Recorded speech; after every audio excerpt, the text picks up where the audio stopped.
Il existe mille et une façons, typiquement françaises, de rater le bacon avant même qu'il n'arrive dans l'assiette.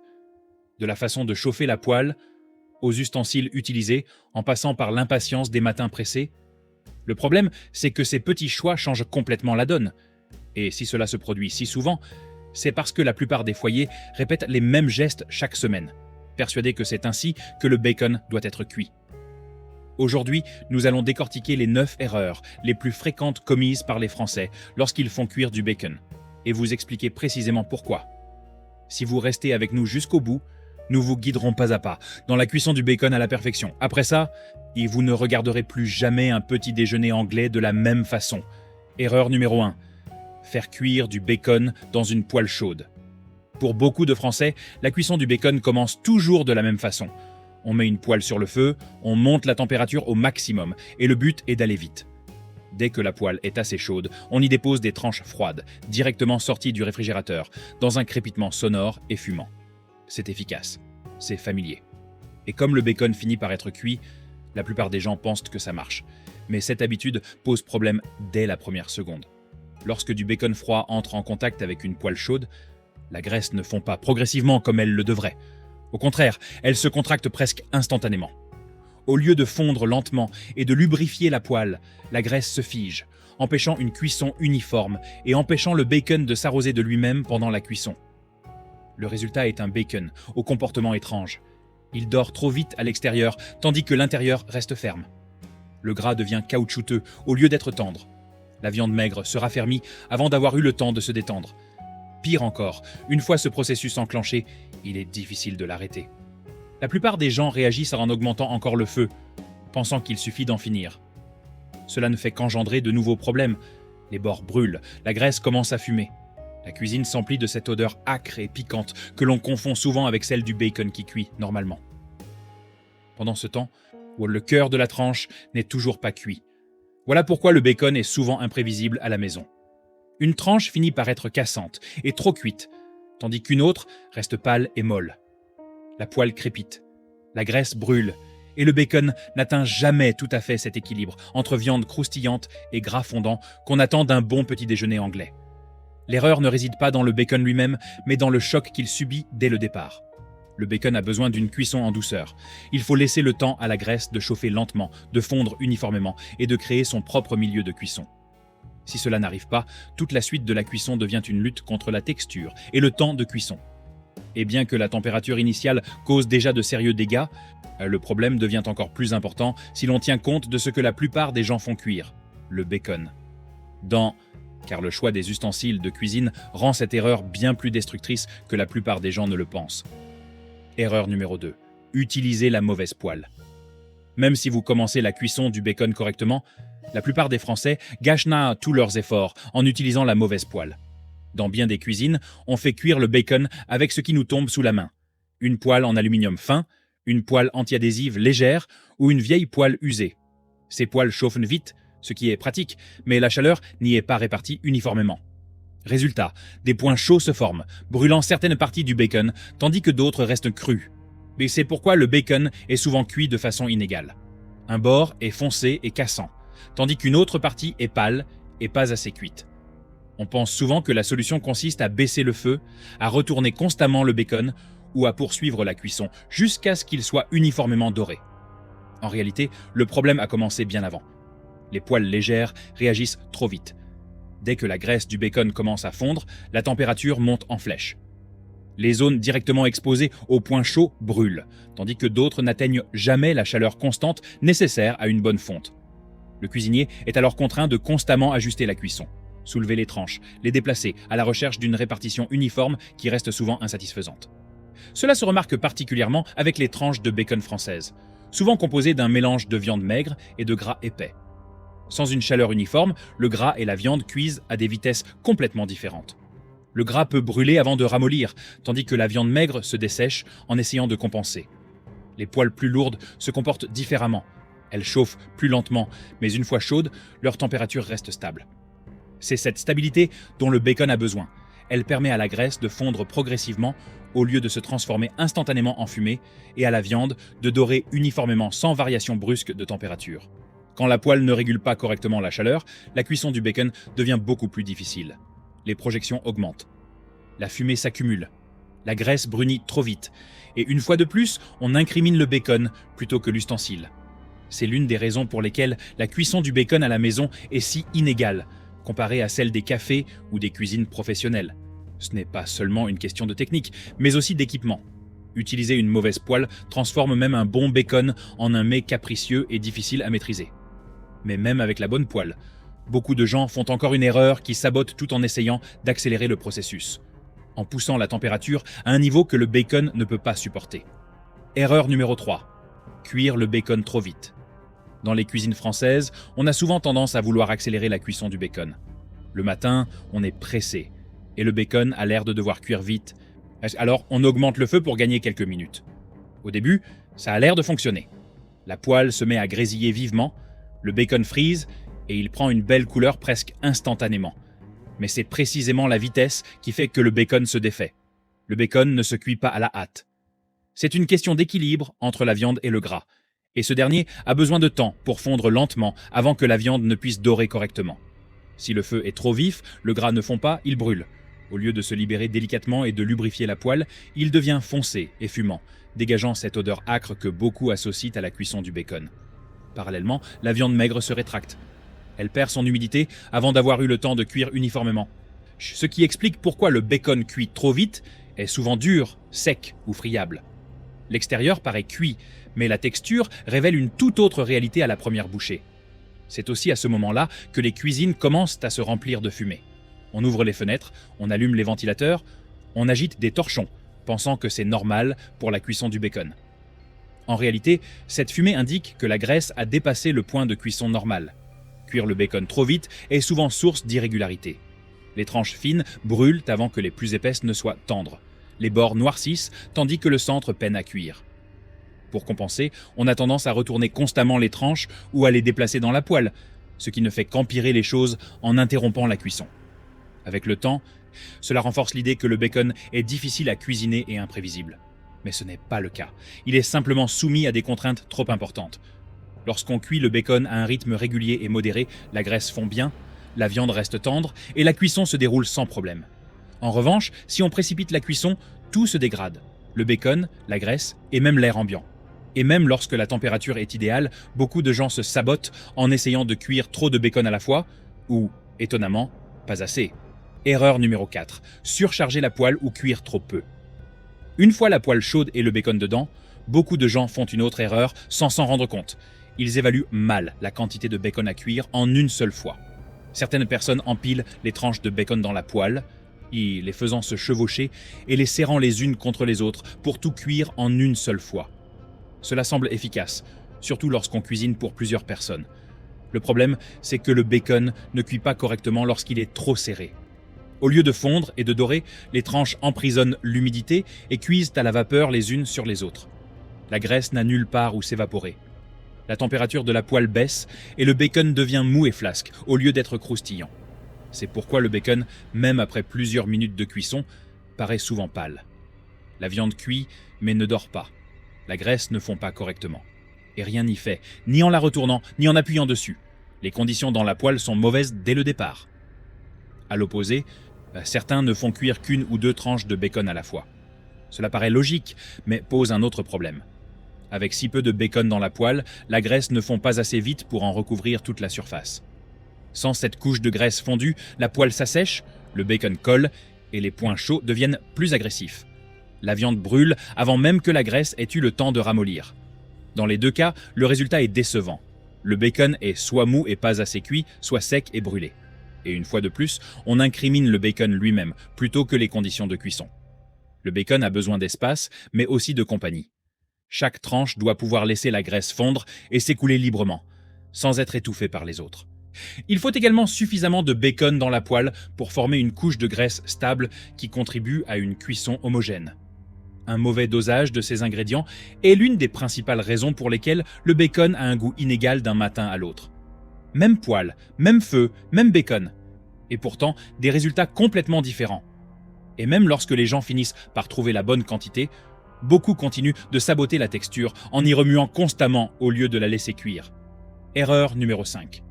Jouer constamment avec le bacon. Une fois le bacon dans la poêle, beaucoup de gens ne peuvent d'ailleurs s'empêcher de le manipuler. Ils le touchent, le soulèvent, le retournent sans cesse, appuient dessus, le remuent, puis le retournent encore. On a l'impression de garder le contrôle et d'éviter qu'il ne brûle. En réalité, ces interventions constantes ruinent discrètement la cuisson. Le bacon a besoin d'un contact constant avec la chaleur pour dorer. Dès qu'une tranche est retournée trop tôt, ce contact est rompu. Au lieu de frire, certaines parties du bacon commencent à cuire à la vapeur. L'humidité est emprisonnée, la surface refroidit, et la graisse n'a jamais le temps de fondre uniformément. C'est pourquoi le bacon trop manipulé a souvent un aspect irrégulier. Certaines zones brunissent trop vite, d'autres restent pâles, et la texture n'est jamais homogène. La viande se rétracte par endroits, se dessèche à d'autres, et le gras fond de façon inégale. Au final, on obtient un bacon au goût étrangement fade, même s'il paraît acceptable. Il y a aussi un piège psychologique. Quand le bacon commence à se recourber ou à grésiller bruyamment, on suppose que quelque chose ne va pas, et on intervient. Mais ces premiers instants de grésillement et de crépitement sont normaux. Ils disparaissent d'eux-mêmes si on laisse le bacon tranquille. Le retourner constamment ne fait que prolonger le problème. Cette habitude provient souvent de la tentative de corriger des erreurs antérieures. Une chaleur trop forte, une poêle trop fine ou des tranches de bacon trop serrées. Au lieu de s'attaquer aux problèmes de fond, on compense en bricolant. Malheureusement, cela ne fait que créer de nouveaux problèmes. Le bacon bien cuit ne nécessite aucune surveillance constante. Une fois correctement disposé, il faut le laisser cuire jusqu'à ce qu'il se détache naturellement de la poêle et prenne une belle couleur. C'est cette patience qui permet d'obtenir un bacon croustillant sans être sec et tendre, sans que le gras ne devienne caoutchouteux. Si cette vidéo vous donne déjà envie de repenser votre façon de cuisiner le bacon, prenez un instant pour soutenir la chaîne. Laissez un like, abonnez-vous si ce n'est pas déjà fait, et dites-nous en commentaire comment vous le préparez habituellement. Votre contribution est plus précieuse qu'il n'y paraît, et nous permettra de continuer à analyser les habitudes du quotidien comme celle-ci. Car même si vous évitez de trop manipuler le bacon, il y a une autre erreur que beaucoup de gens commettent, et qui le dessèche discrètement bien avant qu'il ne devienne croustillant. Erreur numéro 6. Négliger la méthode de l'eau. Pour beaucoup de cuisiniers amateurs, l'idée d'ajouter de l'eau au bacon paraît inconcevable. Le bacon est fait pour frire, pas pour mijoter. Alors, quand on leur suggère d'ajouter de l'eau dans la poêle, ils rejettent immédiatement l'idée et s'en tiennent à leurs habitudes. Résultat, ils passent à côté d'une des solutions les plus simples pour éviter un bacon sec, cassant et décevant. Le problème avec la cuisson du bacon directement dans une poêle sèche, c'est le temps de cuisson. Le bacon est composé de viande maigre et de gras, et ces deux éléments ne réagissent pas de la même façon à la chaleur. La viande maigre réagit en premier. Elle se raffermit, se durcit et commence à perdre son humidité presque immédiatement. Le gras, quant à lui, a besoin de temps pour chauffer, avant de pouvoir fondre correctement. En l'absence de matière grasse au départ, la viande cuit souvent trop vite avant même que celle-ci ait eu le temps de faire son travail. L'ajout d'un peu d'eau dès le début change complètement la donne. L'eau régule la température pendant la phase la plus délicate de la cuisson. Elle empêche la poêle de chauffer trop vite, ce qui permet à la graisse de chauffer progressivement au lieu de se figer ou de brûler. Pendant que l'eau chauffe doucement, le bacon cuit uniformément et la viande reste souple au lieu de se durcir immédiatement. À mesure que l'eau s'évapore, un phénomène important se produit. La cuisson passe naturellement d'une cuisson douce à une cuisson croustillante au moment précis. Lorsque la poêle est sèche, la graisse a déjà fondu, enrobant la surface et protégeant la viande. C'est à ce moment-là que le brunissement peut se faire correctement, mais sans que le bacon ne devienne dur ou friable. La différence de texture est flagrante. Le bacon cuit de cette façon reste moelleux. La graisse devient fondante plutôt que caoutchouteuse. La viande croustille sans se dessécher.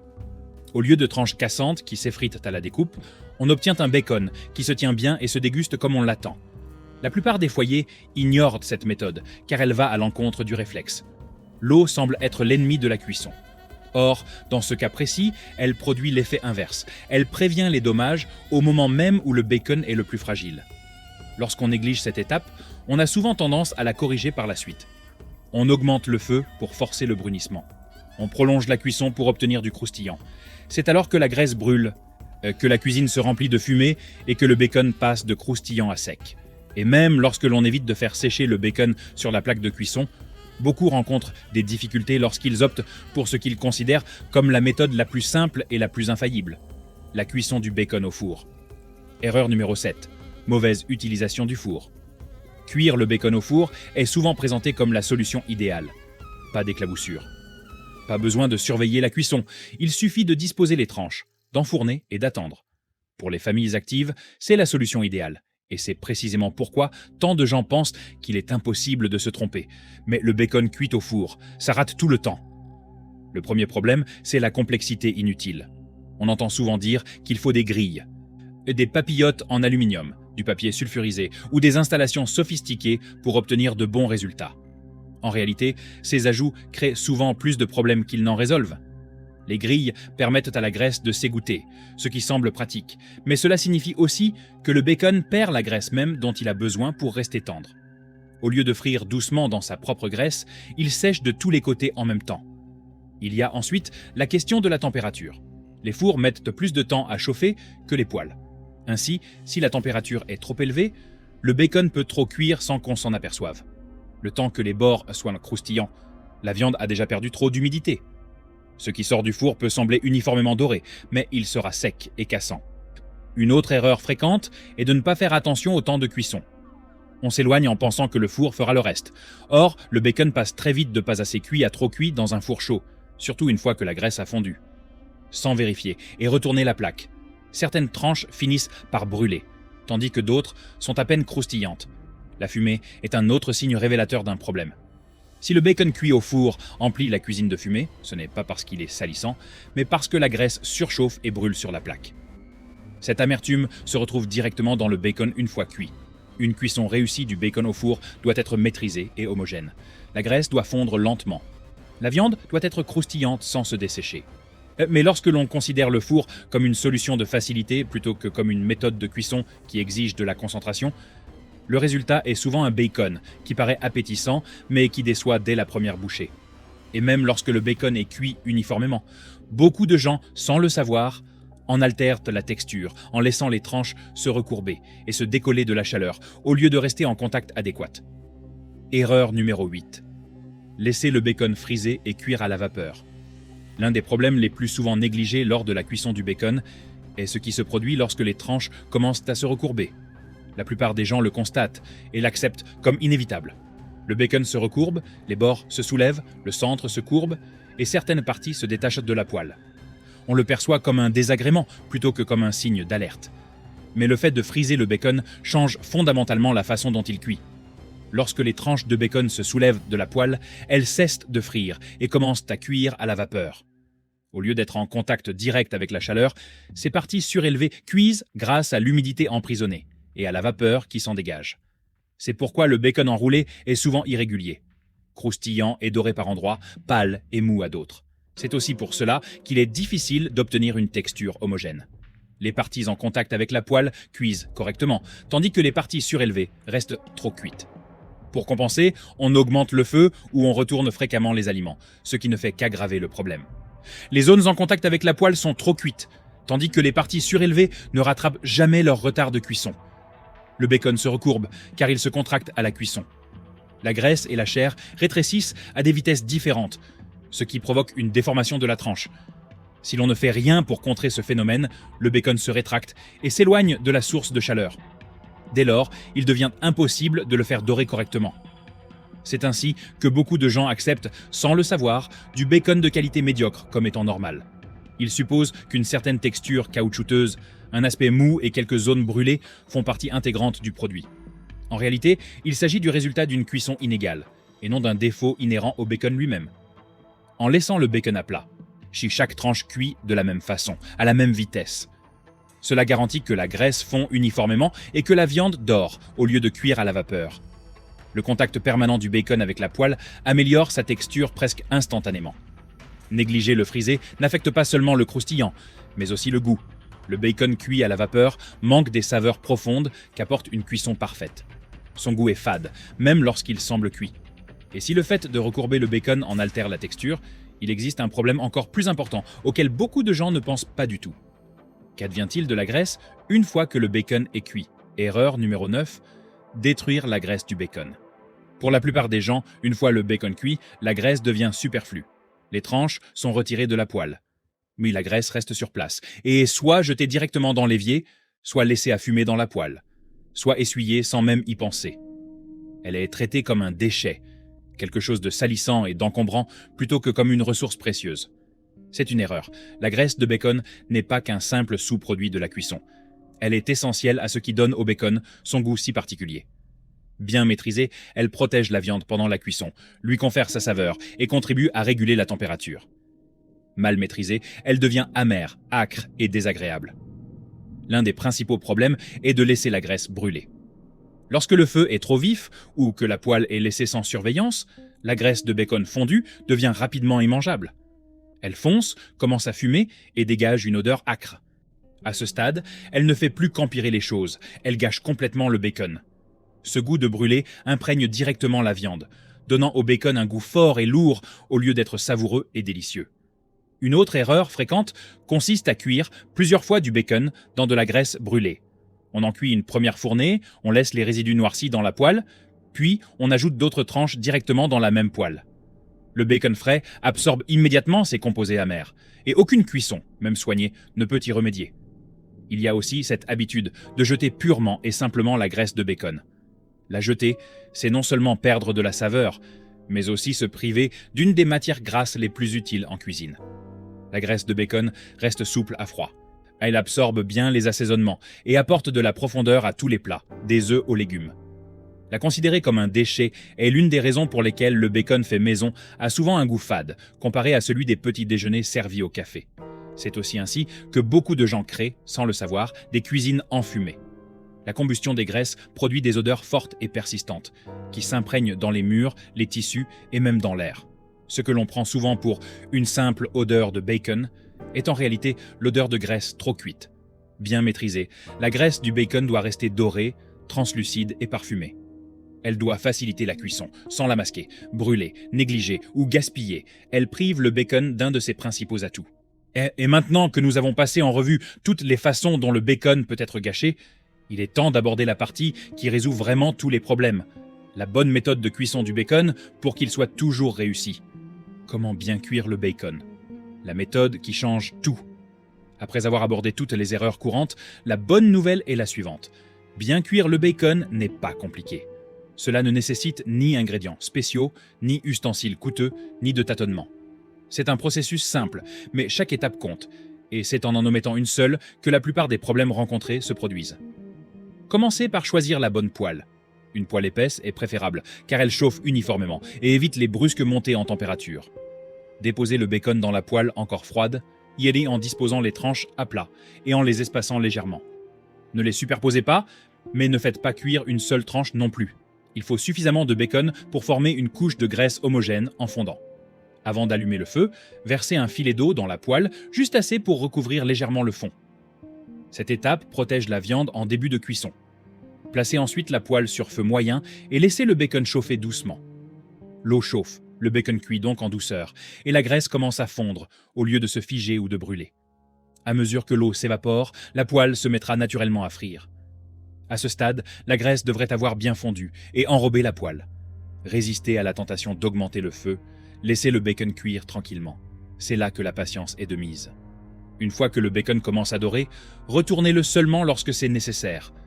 Ne le remuez pas constamment, ne le remuez pas. Laissez chaque face en contact avec la poêle suffisamment longtemps pour qu'elle prenne de la couleur. Si les tranches commencent à se recourber, appuyez légèrement dessus pour qu'elles restent toutes en contact avec la chaleur. Surveillez la graisse, elle doit rester dorée et translucide, et non foncée et fumée. Si elle commence à fumer, le feu est trop fort. Baissez-le et laissez la graisse se stabiliser. C'est une graisse bien fondue qui donne au bacon sa saveur et sa texture. Lorsque le bacon atteint le degré de croustillant souhaité, retirez-le de la poêle et laissez-le reposer quelques instants sur du papier absorbant. Cela permettra à l'excès de graisse de s'égoutter sans dessécher la viande. À ce stade, le bacon sera croustillant là où il faut, tendre là où il faut et plein de saveur sans être cassant ni gras. Ce n'est pas une question de perfection, mais de maîtrise. Maîtrise de la chaleur, maîtrise du temps de cuisson, maîtrise de la matière grasse. Lorsque ces éléments sont correctement maîtrisés, le bacon devient une réussite à tous les coups. Et une fois qu'on a cuisiné du bacon de cette façon, il devient très difficile de revenir à la méthode habituelle. Le cuire trop vite, le brûler, ou accepter des résultats décevants comme étant normaux. Si cette vidéo vous a donné envie de revoir votre façon de cuisiner le bacon, Ou si vous avez reconnu quelques habitudes que vous répétez depuis des années, n'hésitez pas à nous le dire en commentaire. Chacun a ses petites habitudes. Et c'est toujours intéressant de voir comment différentes familles préparent un petit déjeuner anglais complet. Si cette analyse vous a été utile, n'hésitez pas à liker la vidéo. Cela permettra à un plus grand nombre de personnes de la découvrir. Et si vous appréciez ce genre d'analyse approfondie de notre alimentation quotidienne, abonnez-vous pour ne manquer aucune de nos prochaines vidéos. Nous en avons beaucoup d'autres à venir, qui décortiqueront nos habitudes alimentaires et expliqueront ce qui se cache derrière. Et si vous connaissez quelqu'un qui se plaint toujours que son bacon n'ait jamais réussi, partagez cette astuce avec lui. Ça pourrait bien lui sauver la mise pour son prochain petit déjeuner. Merci d'avoir regardé.